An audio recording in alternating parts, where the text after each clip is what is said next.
कोण तुम्ही तुम्हाला कोण म्हणलं माघार घ्या? माघार 100% होणारच नाही. अशी चर्चा आहे का भाऊ? नाही, नाही, चर्चा नाही, नाही, नाही. पैसे घ्या, बाईट घ्या. वसूल बाईट घ्या, पहिली बाईट करायसाठी घ्या, बाईट घ्या माईक. जशी चालली कोण बुवा तुम्हाला म्हणलं चर्चा. माघारी? आम्हाला असं कळलं का माघारीचा तुम्ही विषय अपक्ष नाही. फॉर्म का भरलाय कारण की तुमचं भाऊ तुमच्यापाशी यावा पाय पडावा किंवा काय आणि मग तुम्ही माघार घेणार असं कळलं. पहिली गोष्ट आम्ही शिवसेनेचे अधिकृत उमेदवार म्हणून घोषित झालो, लोकांपर्यंत पोचलोय आणि कोणी अफवा करीत असतील त्याच्या अफवांना असं मी हे करणारा माणूस नाही. पैशासाठी मी लाचार माणूस नाही. अख्खा समाज मला ओळखितोय आणि समाज माझ्या मागे येणाऱ्या काळामध्ये समाज दाखवून देईल तुम्हाला का कोण हे चोर कोण आहे साव कोण आहे हे कळल समाजाला. कोण आहे चोर? कळल ना आता समाजाला कळल. मी समाजाच्या आणि उभा राहिलोय, लोक माग आहेत हे दाखवून देतील तुम्हाला.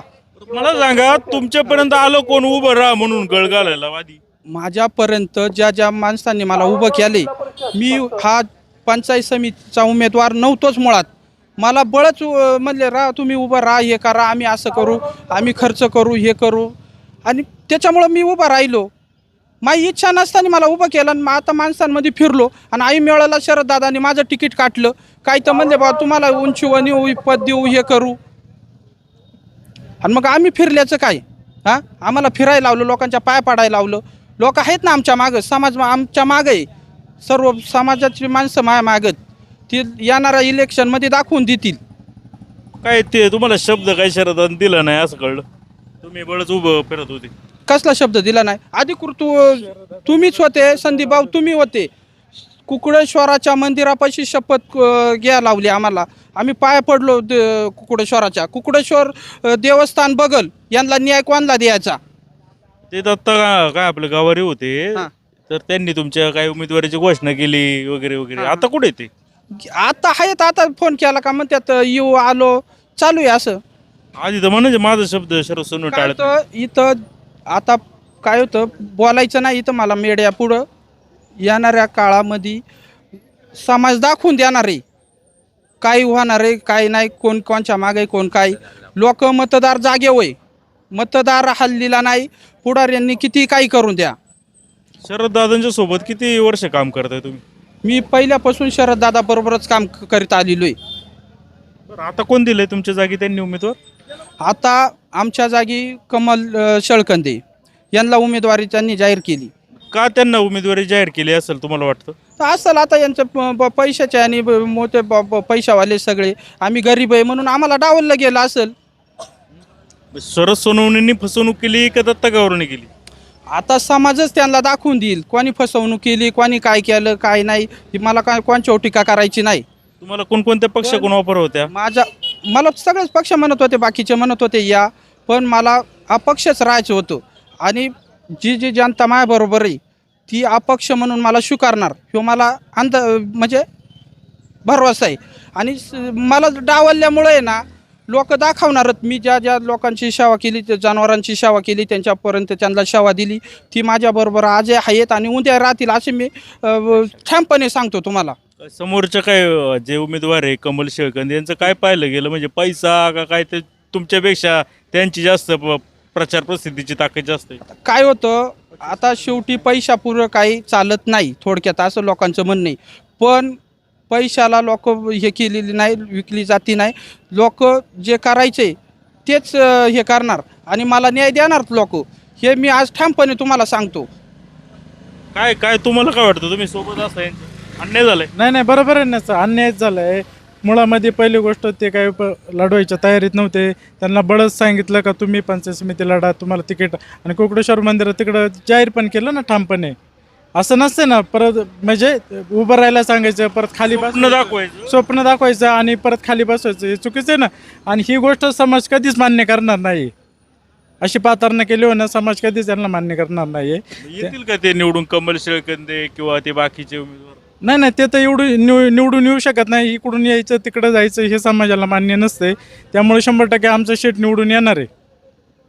काय सांगाल तुम्हाला? नमस्कार संदीप भाऊ. फुटबॉल यांचा फुटबॉल होतोय.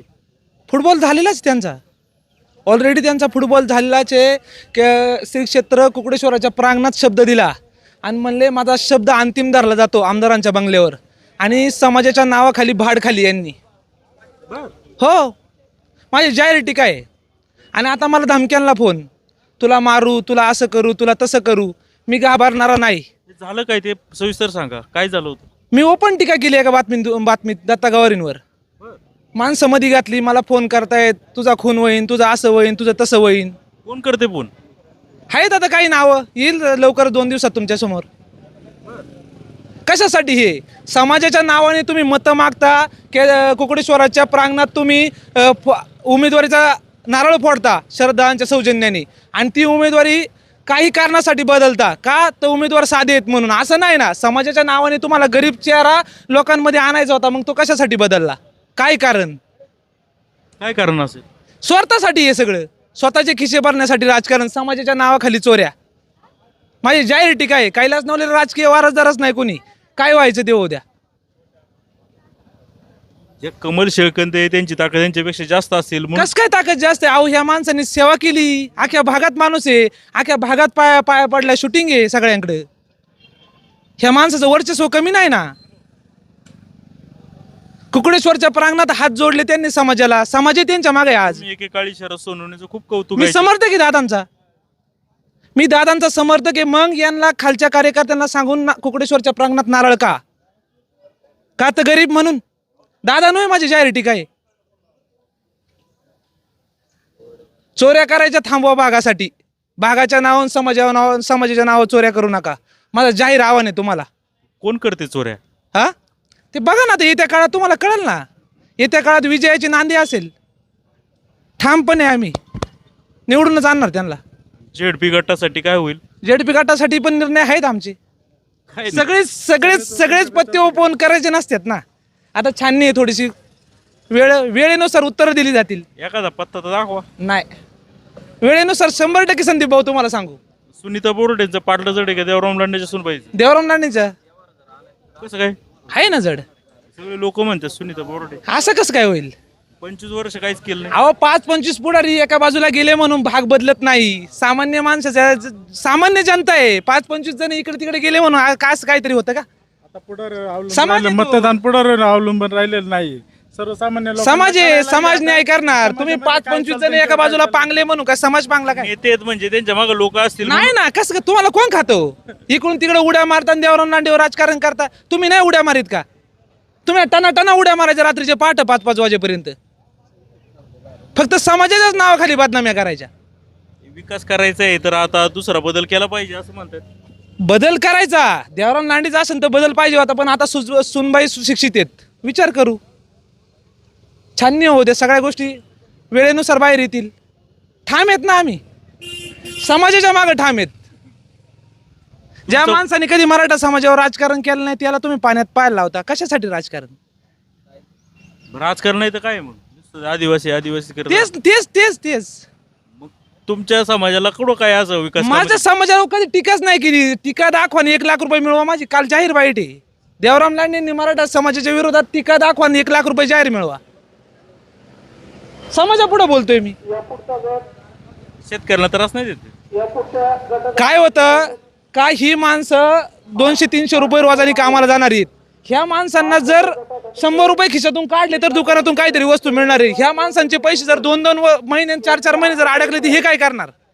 त्याच्यासाठी तोच प्रकार अवलंबावा लागणार ना. काय होतं, मी तुमचं काम केलं म्हणून मी तुमचा, असं नाही होत ना. समाजाच्याही काही गोष्टी आहेत ना, काही गोष्टी चांगल्या आहेत, काही गोष्टी चुकीच्या आहेत. पण तुम्ही उड्या मारलेल्या चालत आहेत, फक्त त्यांनी उड्या नाही मारायच्या. डब्बे फक्त वाटतात, बाकी काहीच करत नाही. स्टीलचे दिले, तुमच्यासारखे प्लास्टिकचे नाही दिले. हे पण डबे वाटतात का? वाटले ना यांनी, प्लास्टिकची? हो, स्टिकर टाकून प्लास्टिकचे वाटले. जाहीर आव्हान आहे माझं. अजून एक मुद्दा. आम्ही स्टील दिले. काय समाज आमचाच आहे ना. आम्ही हृदयापासून आम्ही काय डबे देऊन करायचं? विकास होतो. नाही होत ना. बनकर पाट्याला पाठवायचे डबे देऊन. अहो, नाहीतर कंचा इथून मागचा निवडून आलाय आणि त्यांनी कंचांनी मजुरीची बंद केली. मजुरीचा ही जुनी परंपरा मजुरी चालू आहे. मी तुमच्या घरी कामाला आलो म्हणून मी आता एक व्यापारी आहे फुलांचा, आणि मी तुमच्या कांद्याचा वावर बांधायला आलो म्हणून मी काय असं हे झालो का? समाज कामाला जातोय, हे काय वाया आहे का? काही स्वतःच्या पोट भरण्यासाठी जातोय ना, त्याला काय पर्याय नाही. पर्याय नाही. देवराम लांडेंनी पर्याय केला पाहिजे ना. काय पर्याय करणार? MIDC होती का इकडं आपल्याकडं? काय पर्याय करणार? संदीप भाऊ चारित्र्य संपन्न माणसावरच टीका होती, त्यात काही बदल नाही. आणि फार निर्णायक समाज असेल हे आजच सांगतो तुम्हाला. अजून एक म्हटलं जातं का 25 वर्ष यांच्या घरात सत्ता आहे. अहो 100% सत्ता असू द्या. काय चाललंय त्यांचं चाललंय. हा 25 वर्ष सत्ता आहे. 100% सत्ता असू द्या. काय असतं का पहिलीपासून 10वीपर्यंत पोरं शाळेत जातात. आता विकास ते त्यांच्या दृष्टीने, आता देवराम लांडेंचं शिक्षण कमी आहे किंवा काय, आता सुनबाई सुशिक्षित आहेत, आता व्हिजन मांडणारं नेतृत्व आहे. देऊन बघू. 4-5 वर्ष सत्ता दिलीच ना, 2 वेळा दिली, ते अनेक 10 वर्ष राजकारणात दिलीच ना. समाजाने विश्वास ठेवला, एकदा ठेवून बघू परत सुनबाईंवर, बघू काय होतंय ते. एकाच घरात. अहो मी काय म्हणतो, घरात हे राजकारणासाठी घरच्यासाठीच उड्या इकडून तिकडे मारतात ना. हे एवढेच जातीवंत होते ना, जागेवर थांबून अपक्ष भरून लढायला लागत होतं. तेव्हा समाज आमच्यासारखी माणसं मागं असती. चला तुमचा खरंच विरोध आहे, आम्ही तुमच्या मागे. रात्री जो काय प्रकार घडला रायगड बंगल्यावर, ते काय आता सगळंच आता येईल समोर, व्हिडिओ शूटिंग येतील. थांबा जराशी. अँटी चेंबर मध्ये प्रवेश सगळे माझ्याकडे नाही ते काय सार्वजनिकच आहे ना. नाही ना. अँटी चेंबर मध्ये प्रवेश आहे 3च माणसांमध्ये एका व्यक्तीचा. माझ्याकडे फोटो आहे. कोण आहे? कोणत्या पक्षाचं आहे सांगा. चाल वेळ पक्ष कोणता आहे त्यांचा? राष्ट्रवादी. वेळ येईल. अँटी चेंबर मध्ये तुम्ही जर हे घेता, मोरक्याचा पहिला हे घ्या, प्रवेश घ्या पक्षामध्ये. अरे कशासाठी देवराम लांडेला बदनामी करायची? ते तर बाहेर म्हटलं विकास कामासाठी आलो. अहो मी सांगतो ना तुम्हाला, मी शाश्वत बोलतो. मला काय करायचं चोऱ्या करून? मी शाश्वत बोलतो ना. अँटी चेंबर मध्ये तुमचा दादांच्या समेत प्रवेश आहे. फक्त जगाला दाखवायचं का मी धुतल्या तांदळाचं आहे. कशासाठी? समाजासाठी लढताना छातीवर लढा ना, मरू द्या, काय व्हायचं होऊ द्या. एखाद्या बाईला अपयश येईल, थांबायचं, जातील 5 वर्ष परत माग. समाजाला जाण राहील ना. संदीप भाऊ धन्यवाद. छान होऊ द्या. तुम्हाला इथून पुढे सगळं काही एकदम असं ब्रँड पाहायला भेटेल. आता टीका होईल तुमच्यावर. होऊ दे ना टीका. अहो टीका कोणच्या होत नाही. टीका होत ना. मी वाचले कमेंट वाचले तुमच्याबद्दल, काय वाईट येतात कमेंट येणारच ना. चांगल्या माणसावर टीका होती, खरं बोलण्यावर ते लोकांना अडवलं जातं. आता मग मला मारायचे धमके आहेत, मग काय करायचं? चला धन्यवाद. पाहत राहा जुन्नर टाइम जुन्नर.